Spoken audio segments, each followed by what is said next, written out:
Hi everybody, it's Marie from Papercrafts. Welcome back to my channel.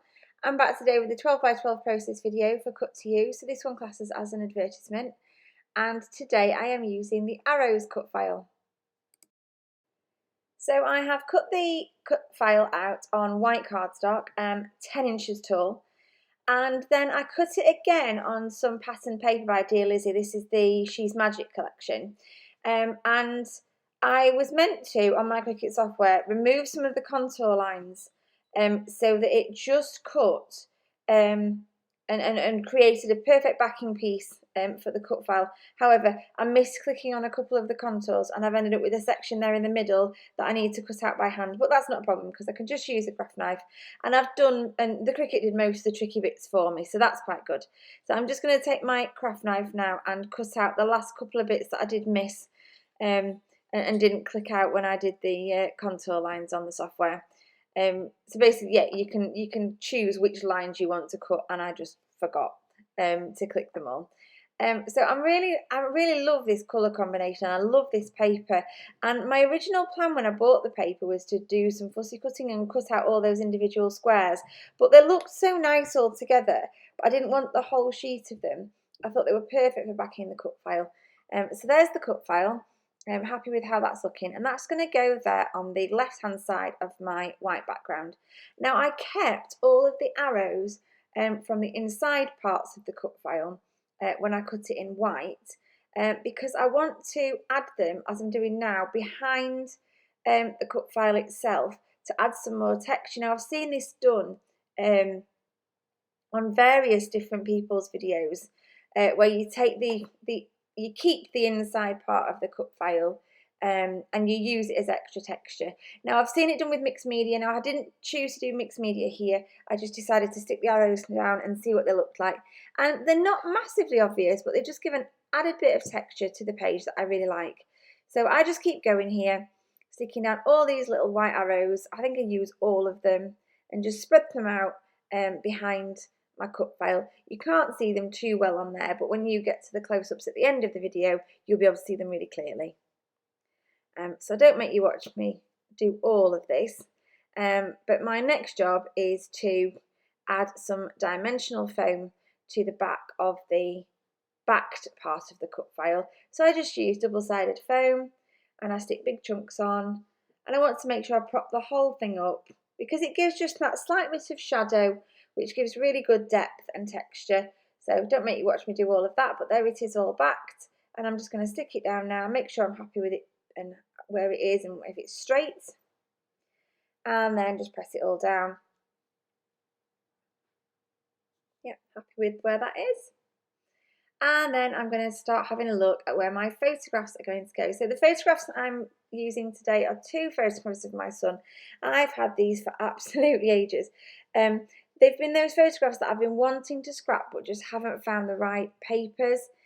And he's wearing blue, like blues and denims, but he's against this kind of just a normal wooden coloured fence. And the colours on the Dear Lizzy paper seem to fit just so nicely with that sort of wooden colour. It all seemed to match in really well, so I was really happy with it and decided to go with it. I realised that this is a boy layout and I'm using a lot of pink, but he loves pink, I love pink, and it all works together, so I don't mind at all. And why not? Why shouldn't boys be on pink layouts? He might not feel the same when he's like 16 or so, but right now it's absolutely fine. So I'm just using some of the last bits of the paper there from the piece that I used to cut the cut file from, and I'm just using them to put some extra backing, some matting on the back of my photo, just on half of each one. So I just cut those end bits off there, and it doesn't matter that they're all kind of jaggedy on one edge because that's hidden behind the photograph. And I just pop a little bit of glue. I usually use tape, but I wanted to be able to move it around and just position it exactly correctly. So just use a little bit of glue and stick those down the side there. And then I'm going to stick the two pieces together because I know I need them to overlap. I want them to overlap. I like that look of them overlapping. And then some more foam on the back of this photograph. And then this lovely perspective from Bramble Fox that says photo op on it. I've had this in my stash for ages and I've been wanting to use it, and it just seemed to fit perfectly here. So I'm actually backing it. An idea I saw on Bramble Fox's blog from one of their design team to actually back one of the perspectives. Never thought to do it, and it's so effective. It really makes it pop off the page. So just use, again, some more of the scrap of that paper from the cut file sheet. And I'm just now making sure I'm propping up the whole of those photographs. So some of it gets propped, some of it doesn't, depending on whether it's on top of those arrows or not. And that's going to go about there. And then I'm going to prop the photo up just below the photo. Now I put a little bit too much dimensional foam on here, so I'm cutting a little bit back off and pop that there. And I love it. I'm really happy with that. So now it is time to start looking at embellishments. So I grab a whole load of embellishments now. The paper, like I said, was Dear Lizzy She's Magic, but I do use ephemera and a puffy word from Pinkfresh Studios, Just Little Lovely. I also use some Pink Paislee Truly Grateful. That little note card there that I've just stuck in, that is from a sheet that I fussy cut from Dear Lizzy. These are Truly Grateful puffy stickers here that I'm popping on. And some little dots. Just wanted to tuck all different little bits in around those arrows. And I loved that word memories. It was the right colour to fit with the layout. And I love it down that side. I'll put that on later. And then I've picked out any bits of ephemera from those ranges that I've already mentioned, that were sort of pinky oranges, to match in with papers. Now, I don't normally do this. I normally stick to a collection. So if I'm scrapping with Pink Paislee, I will scrap with Pink Paislee, or if I'm scrapping with Pinkfresh Studio, I will scrap with that. But this just, all the colours just work so well together. I kind of almost made my own little mini kit.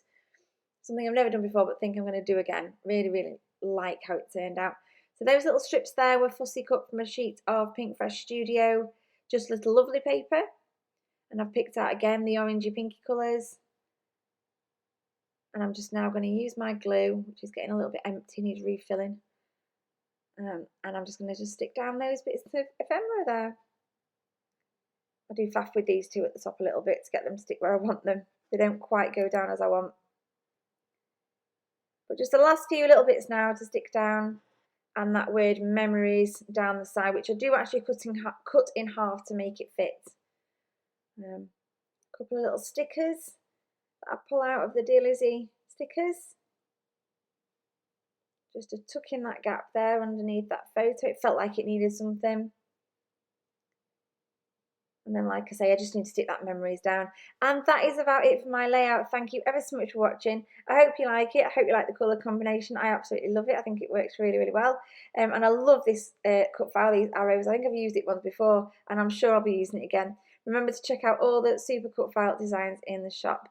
And I will see you again soon. Thanks for watching. Bye for now.